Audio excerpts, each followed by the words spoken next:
sometimes, listeners, the mind feels like a crowded room, memories looping, worries rehearsing, happiness fading before we can hold it. So, if you have ever had this question in your mind, why can't I stay calm when life throws the next curveball?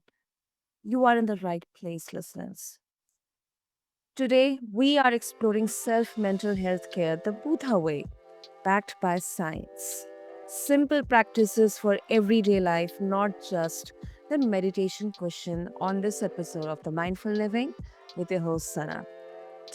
Our guest has spent years helping people in need and after a personal journey into Buddhism now teaches a practical, all faiths approach to easing stress and suffering online and in person from Sydney. So, listeners, this conversation is not about the perfect or perfection. It is about being honest with how minds work, how our bodies react, and how we can meet both with clarity and compassion. So, I invite all of you to take a breath and let's begin. And listeners, meet my lovely guest, Saw Myint. So, Saw, welcome to the show, and it's really an honor to have you here with us. Thank you, Sana. Thanks for having me. Thank you very much, everyone. Yeah. Good evening. Good evening. Good evening in Australia. It's 10 past 8 p.m. Yeah. Oh, Wherever you are, we're not far. yeah, we are not far. Yes, that's beautiful. And so, um, let's first try to understand the present, the now versus our memory. You say that most feelings like joy, anger, fear, grief, they're often echoes of memory rather than the present moment. So, in everyday terms, how can someone tell in real time whether they're reacting to now or to a store like a distant or past memory? Yes. It's hard to realize. Like, yeah, and that's okay. We only human. And Buddha said that every human, we are at least a little crazy, unless we are saints, right? We're not perfect, and that is okay. It's not easy for everyone to see. So, and this what Buddha teaching is also backed by science. So we have to take the fact and believe in it.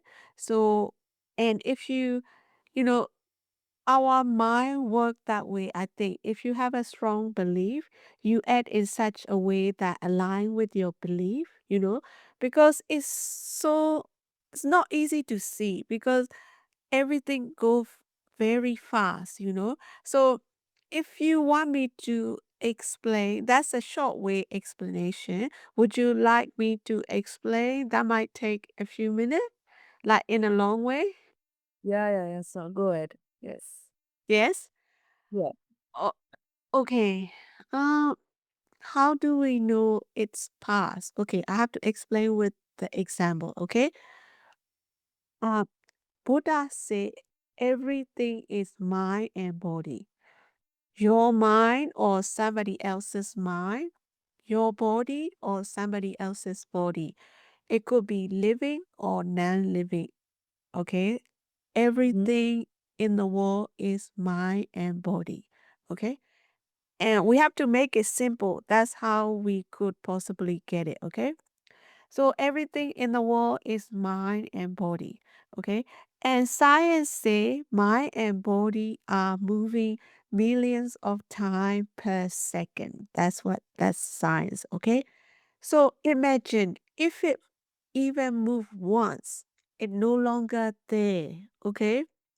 So you and me, we look different. We in different place in the world, but we all, as a human being, we all have six sensor, okay? Eye, ear, nose, mouth, mind, and body, okay? And one thing touches the sensor, and if the sensors are working, we have a feeling, okay? It Okay. could be hard or soft or we angry or happy or so we have those feelings, okay? Whether you are white or black, as every human have, you know, something touches the sensor, you have a Mm, feeling, okay? So your feelings are real, nothing wrong with that. We have two main feelings, happy or unhappy, satisfied or unsatisfied. You know, a lot of feeling come down mm, to those two feelings, okay? So those mm, two feelings are real, but anything you feel have to base on something, okay? We're not that crazy, so have to base on something. But what I'm trying to say, what we base it on, because mm, mind, everything is mind and body, and they move so fast, you know, what we base it on is not the present. So if you think it's there, already gone, because it moves millions of times per second, you know. So, but in like normal eye, it's hard to see. So you just have to this and see if it makes sense to you. If it mm, makes sense, it just believe it, and with slow practice, you will get it. Okay, that's why mm, I started with like you need to be open minded and um, face the facts of life. Otherwise, if you wishy wishy, you're not gonna believe the facts of life. That's the facts of life, but it's hard to see it because we're not able to see every second, right? So mm, you just have to go with the belief. So if you look at every second, our feelings are based on mind and body, which is already past. So that's what I'm saying. So you know, we we play catch up. Our feelings are based on the past, mm, or they based on non-living thing. Like we hear each other now, but we mm, different part of the world. I can't really hear you. I only hear reflection of you. So that is the image, non-living thing, and I'm judging you on a non-living thing that I get. Okay. mm, So our feelings are either based on the non-living stuff like image or reflection or the past because everything is mind and body and they move so fast. You know, example, we aging every second and we only realize it every 10 years, right? Every 10 mm, years we think we're getting old, but we aging every second. That's the example, okay? So that's what I'm saying. Our feelings are based on the past. So if you look at it scientifically, the fact you can accept it if you have a common sense, but it's hard to see it because it just move every second. When you try to look, it already gone. So we just have to go with the belief, okay? Example, if you have children, you love mm, your children, okay? So believing that they are your children, you can put up with them, whatever they thrown at you, right? It's like this. Life will throw things at you, but if you have the good right belief, you okay. You can't really see with this belief. You believe that everything is the past, our feelings are based on the past or the image. So mhm, don't get too excited. We still live with our family, we still have to treat good to family and friends, you know, like we still have to live our life. But if you don't get excited or you don't get attached too much, then your life is pretty good. So whatever things bad or good happen, it'll just pass. So what's next? That may to the young people who want to be successful, it's also good for them because less excitement means less limit to them. What's next? Okay, you pass this exam. What's next? Okay, but mm, if you attach to this success like achievement, then that's it. You stuck there. You know, So as a human, we have no limit. We just put limit on ourselves. So if you don't get excited about your achievement, then you can go higher. Okay. If you don't get excited about your failure, you learn from it and you go back up. So that help you live a good life as well. You know? Yeah. I talk. Your turn. No, no, that's beautifully explained. And um, I also, I've really, um, I think one very important takeaway uh, which I've understood is, and especially this is related to present or the now, that everything that we are seeing is a kind of image, or whatever we perceive, Yes. and it Yes. is either deriving from our past, or the senses, or whatever we are feeling. It could not be, or could be same. But I think that is something so wonderful about the human mind, body, the human emotions, the soul. Yes. So I think that's a very, it's simple, yet it is so profound in its own way. Yeah. Thank you. Thank you for explaining that, so. And as I mentioned about the senses, let's talk about the six senses and the perception filters, Yeah. because you teach that we perceive through six gateways: Yes. eyes, ears, Yeah. nose, tongue, body, and mind. And each gateway adds distortion. Um, how does recognizing these filters actually reduce stress in the moment? Okay. Um. Simply, you just have to be conscious. We do a lot of things. We live our life unconsciously. I think we just used to think your routine. Even if you are a doctor or the after a while we just get used to things and we do things unconsciously. But and we most of the time we only human, right? We look at environment, we look at other people, we judge other, we don't judge ourselves. So if you read yourself, if you look inside of you, uh, then you can see if you stay in the moment, be conscious, and you can catch what come to your eye, what come to your nose, what come to your ears, what come to your mouth. And yeah, so yeah, just being in the moment, be conscious. That's not easy.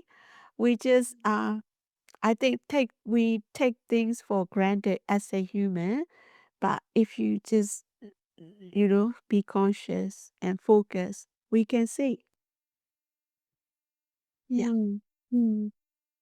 And I think this feels really um subtle flex, like less fixing and more seeing, more observing. Um Yes. and I think that can be such a beautiful solution to so many complicated moments that we face, like arguments at work or at home. um that is, I think, humbling in its own way. um Yeah.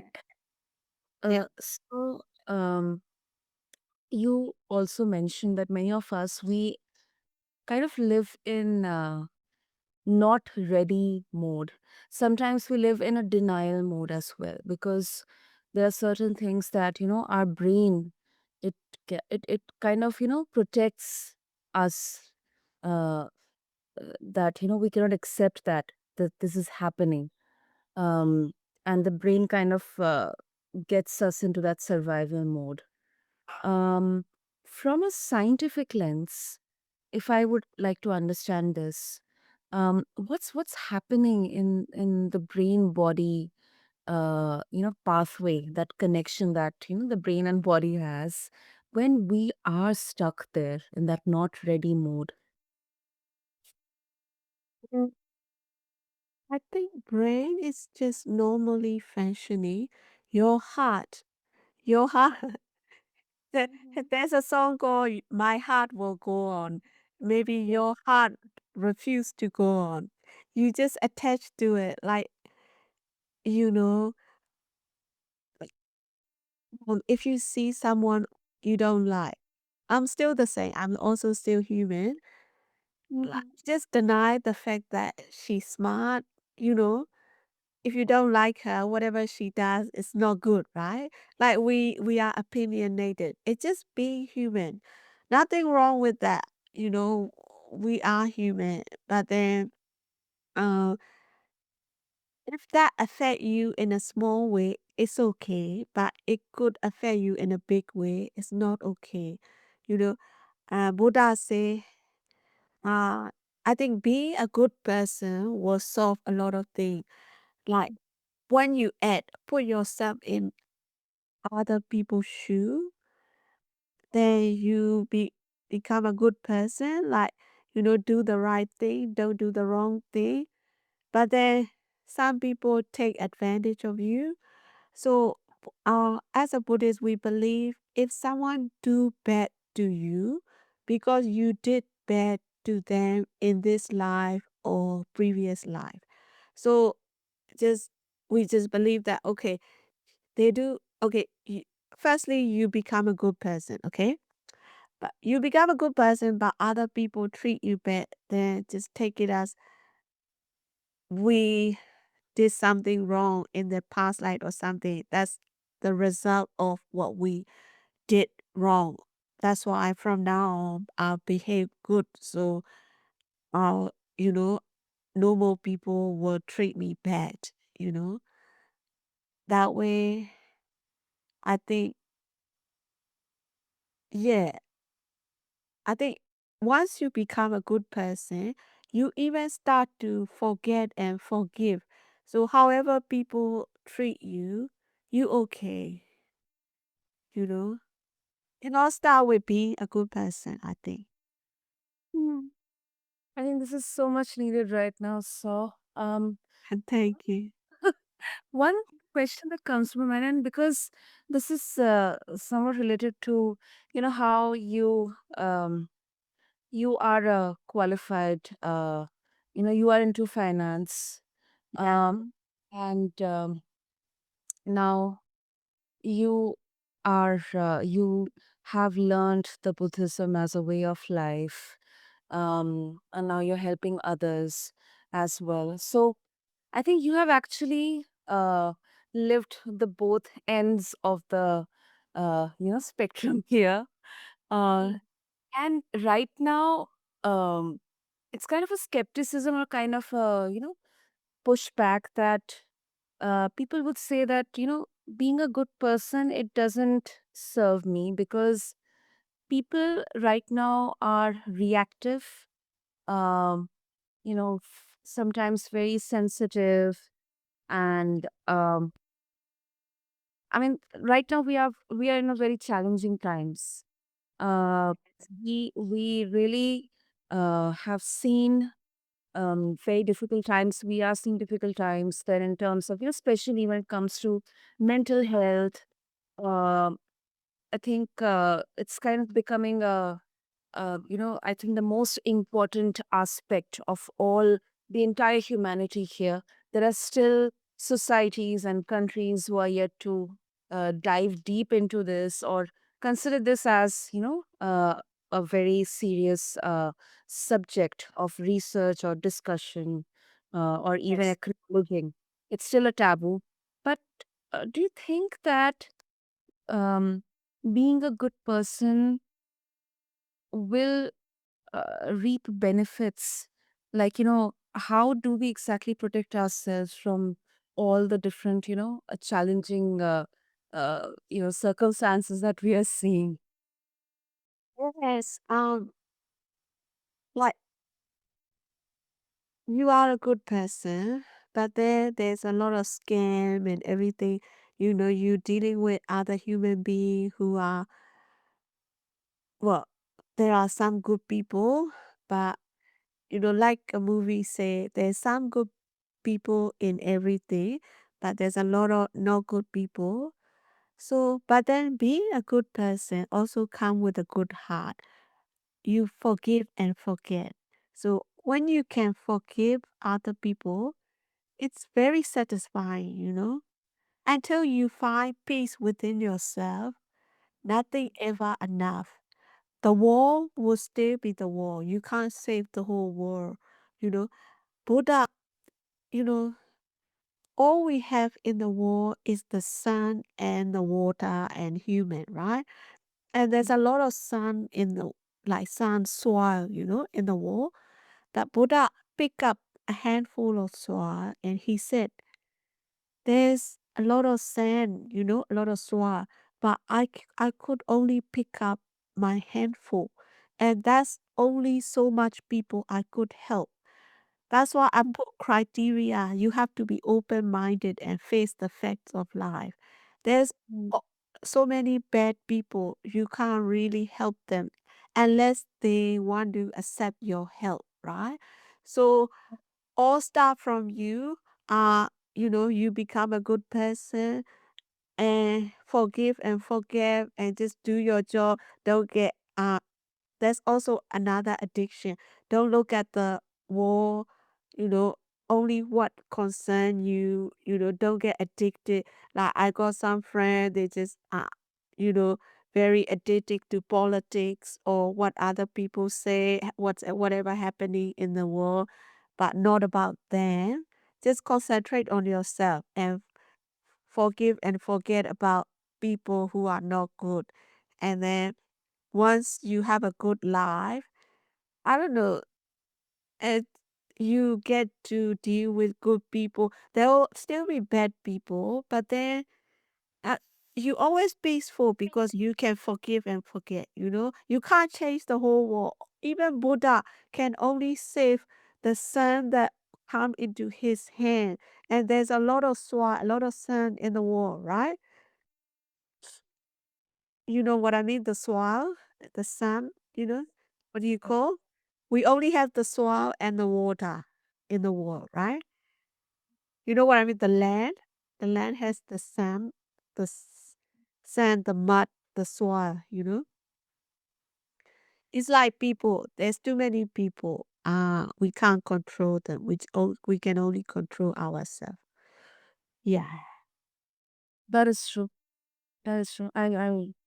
That makes a lot of sense. So, and before we wrap up, Yeah. um, you describe Buddhism as a way of life rather than a religion.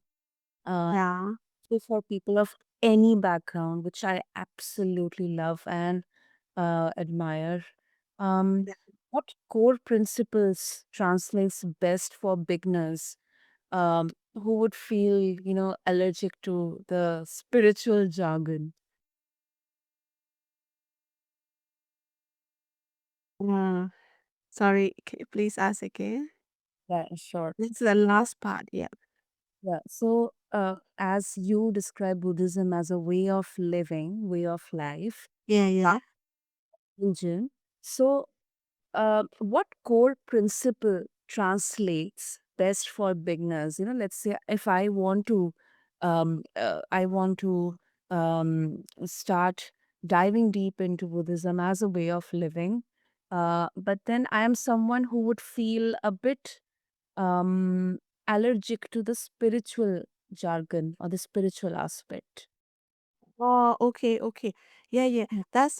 That's why I'm trying to distribute Buddhism like this, not as a religion, because I want to help a lot of people. And I know people are people. We are skeptical. We have addiction. We're not perfect. So take it simply, okay? There is a principle. Mm-hmm. Be a good person, but do the right thing. Don't do the wrong thing. And hang on, let me translate. Have a beautiful mind. Mm. That's how you should live your life. Do the right thing, don't do the wrong thing. Have a beautiful mind. Then you become good from any religion. Like I think all religion, the basic is the same. They want you to become a good person. And it also help you solve your mental issue. We all a little crazy, right? So if you do the right thing, don't do the wrong thing. If you have a beautiful mind, even if you are in the environment, there's everything bad, like my country, you know, there's internal war, no welfare, a lot of people very poor. Whatever happened, if you find peace within yourself, you okay, you forgive, forget, you know, Mhm. you know. But then you have to find peace within yourself. That's another word. Yeah, find peace within yourself, and then do the right thing, don't do the wrong thing, and be have a beautiful mind. That's all I could say. That's, I think that's really, really, I really love that. So, I really love Thank that. you. Thank you. It's clear. And also, if our listeners, they would like to connect with you to get started, and also get access to your resources, so what would be the easiest way to do that? Would you mind putting in the note my calendar link and my Facebook page? I don't Mhm. know if I given you yeah, please. So for me to say maybe the wrong like I mean long, so they probably forget. Would you have a note or somewhere you could put the link? Yes, yes, yes, absolutely. I'll put the links in the show notes along with this episode for all of our listeners. Thank you, So, thank you. Yeah, please keep in touch. Yeah. yeah. And if I can summarize before we wrap up, listeners, I think if your mind feels a step lighter right now, hold that gently. Hold on to that feeling or that sensation, not as a trophy, but just as a proof you can meet the next moment with a little more space, little more acceptance. And today we learned from Saw that perception isn't the world, it is our rendering of it. And that teeny tiny honest practices, baby steps, they can shift that rendering toward calm. So, Saul, thank you so much for giving us the hope, for bringing a path that welcomes every background. Um, really, really needed right now, and thank you so much. Thank you, Sana, for having me. Thank you, thank you. Have everybody have a great night. Thank you. And to all the listeners, maybe try one micro practice today. Like, name a feeling, write that down, scan a sense, soften a muscle. And I think that's enough. Until next time, China. this is Sana for the Mindful Living. Be kind to your mind and let it be human. Thank you. Yeah, thank you, thank you.